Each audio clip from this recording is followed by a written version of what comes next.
Transition Awareness Breathing. Feeling grounded for both children and parents is essential for healthy living and learning. Join Eartha Powell on this series for tips and tools for creating a harmonious environment for learning. Transition Awareness Breathing will help you and your child find an individualized path to tackle change, promote lifelong learning, and discover new approaches to calmness. Hello, this is Eartha, and welcome to Transition Awareness Breathing Podcast. I'd like to start off today with a scenario. My scenario. I'm checking my email and I get a message from LinkedIn.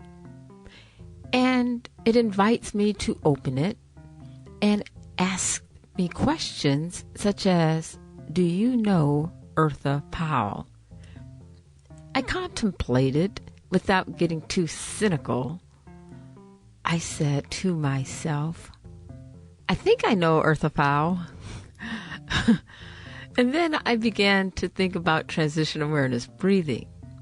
Do I really know Eartha Powell? What part of me do I know? I mean, I'm pretty sure I just overthought this whole process. But it came at a time when I was getting ready to do the podcast, and it has a lot to do with what I had planned to talk about today, and I thought it'd be a great opening.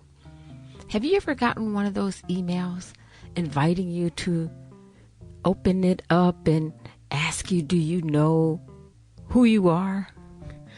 In nursing, we go through these assessment questions to see if our patients are alert and aware of their surroundings. And I kind of thought of that also when I opened this email. But let's get on and find out, who are we? Welcome to Transition Awareness Breathing Podcast. Before I get started, I would like to thank Web Talk Radio for allowing me to bring Transition Awareness Breathing Podcast to you. And thank you to my producers, Mary Lou and Sam, for making Transition Awareness Breathing Podcast available to you wherever you go. And in addition, I would just like to mention to look at the bottom of the description of this podcast to find a link to the Tab Passion IO app. It's a new tab app where you can look at all the teachings and tips that I share with my students one-on-one, virtually, and on the podcast.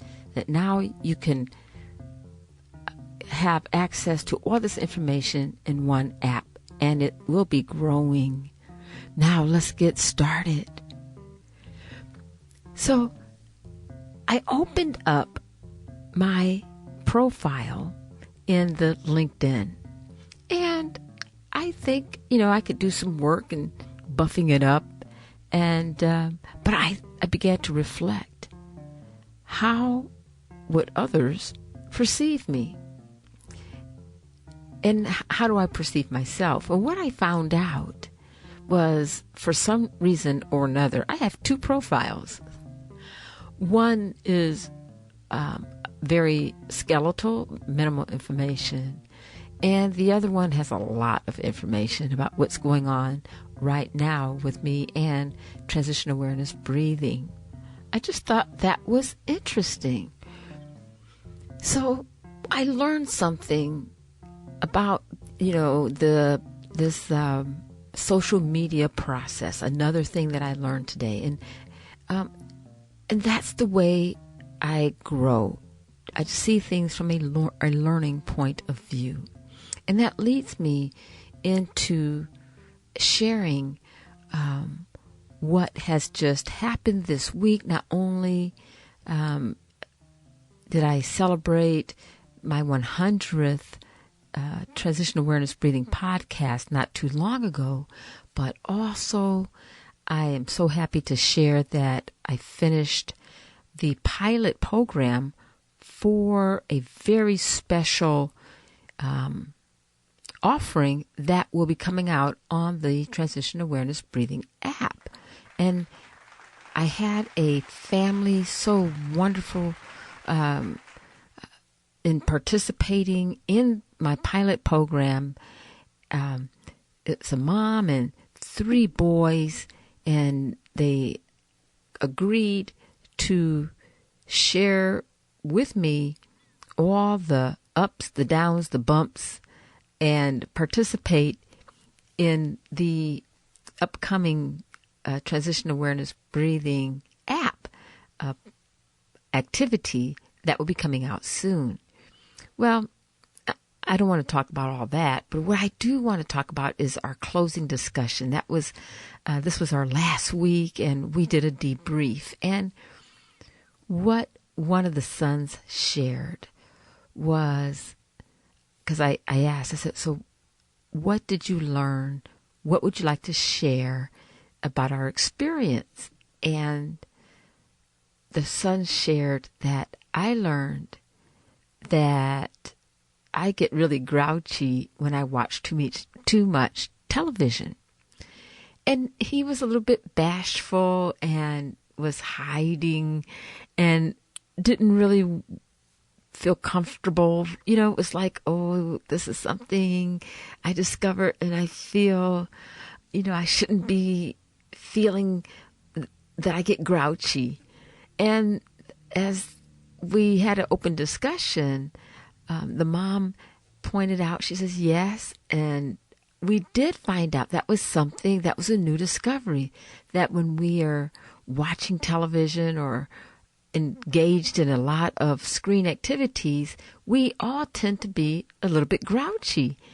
And I was so surprised and happy that that was one thing that they shared with me, because that's what Transition Awareness Breathing is about. That's part of the program, is to become aware. And that's what we continued our discussion about, was becoming aware, not just of how we feel when we're happy or how we feel when we're sad or anxious, but it's being aware, becoming aware of our emotional responses, our physical responses, how we become aware of our environment and how it affects us. And so that first point of realizing, you know, as a family, we love each other and we would never want to say anything hurtful to each other.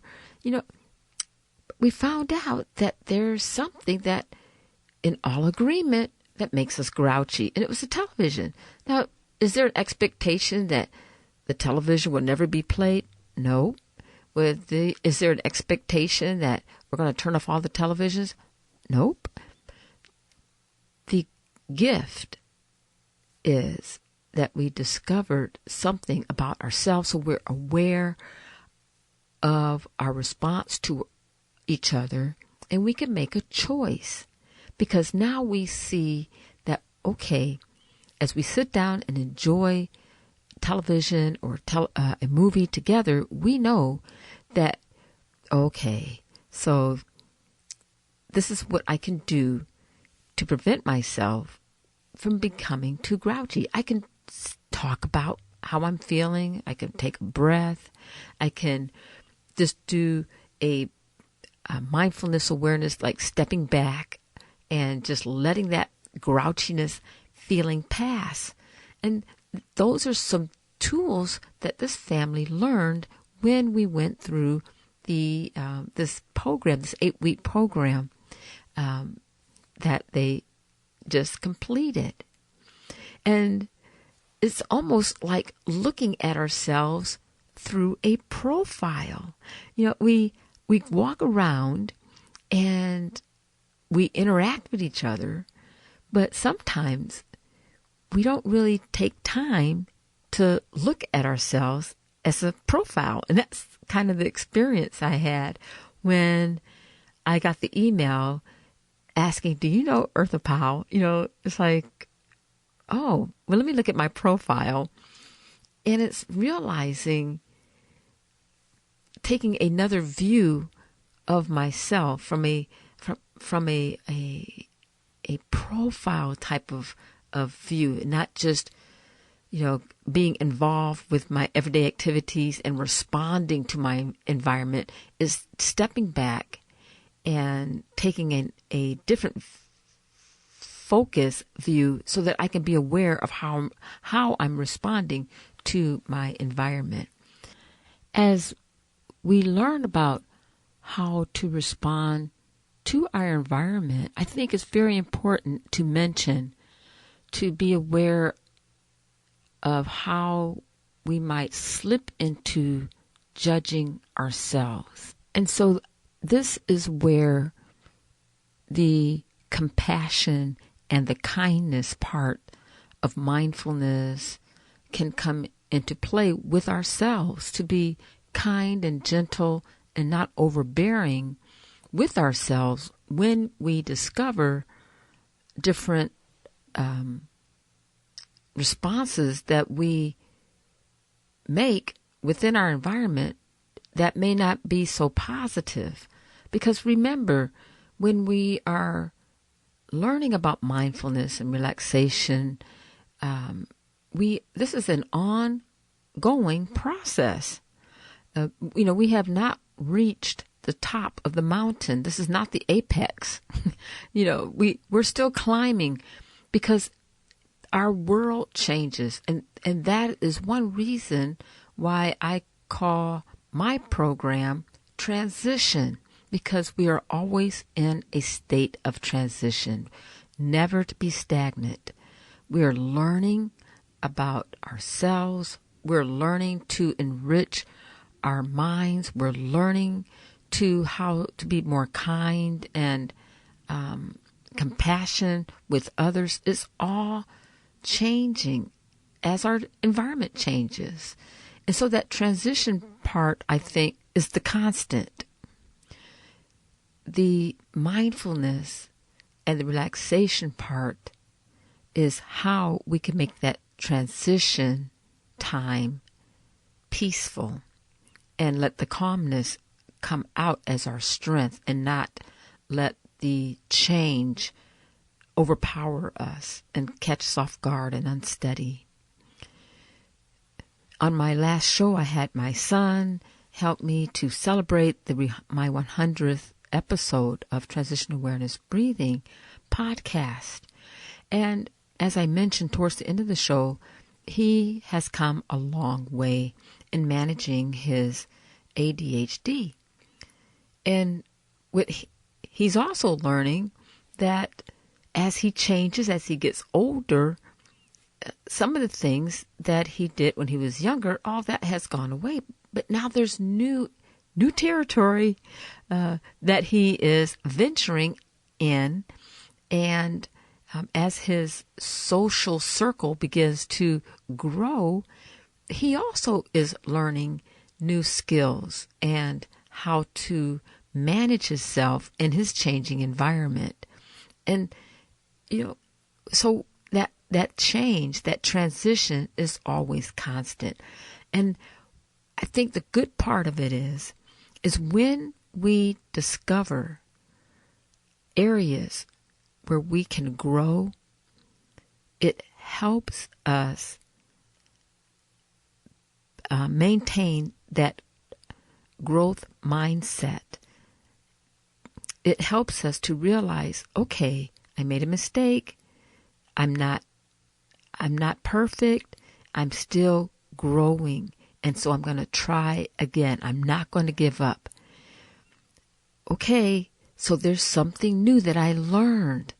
Oh, I didn't know that before. So all these ways of learning and accepting how to grow is a skill in itself.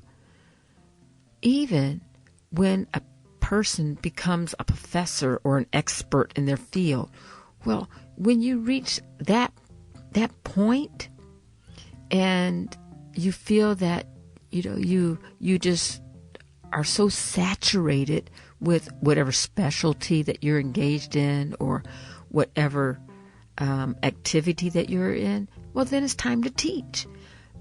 believe me, when you begin to teach, that opens up a whole new area of growth. And so some may say, well, I don't know how to I'm not a great teacher. I know this, and I'd just rather, be in charge of something, or I'd just rather just do it myself. But then there's that awareness of yourself, of how you handle your situation at where you are at. And so it's about learning our profile. It's about how we function at the best and what makes us uncomfortable, and being okay with that, and not judging ourselves with that. Just because someone else may be very, very good at a skill, they may feel uncomfortable and may not want to at this time venture into teaching, because it's a territory. It's almost like walking on a wooden bridge that's kind of wobbly. You're always being cautious as you're taking a step and you're researching, and you want to make sure that you're passing on great information that is solid and valid. And with the Transition Awareness Breathing podcast, is one of my core principles, is one thing that I do, is to make sure that what I am sharing is not just educational, but it is valid, and it is research-based, and it's not coming from my bright ideas, because I'm still growing. So let's grow together. And I just so appreciate everyone joining me as we grow in our transition time. Again, we are experiencing so much change around us. So let's make calmness our strength and not let the change overpower us. I look forward to talking to you again next time. Have a great day. Be sure and pick up a copy of Eartha's new book, Tab Mindfulness, Awareness and Coloring Activities in a Pandemic World. It's not just an ordinary coloring book. It features 23 illustrations to stimulate thought, relaxation, and creativity for anyone between the ages of 4 and 94. Increase your positive self-talk energy. Unlock new creative paths. Transform your time once or twice a week to create beautiful art while strengthening confidence, building positive self-talk, and sensitize self-awareness. Tab Mindfulness, Awareness and Coloring Activities in a Pandemic World. It's available now at Amazon.com.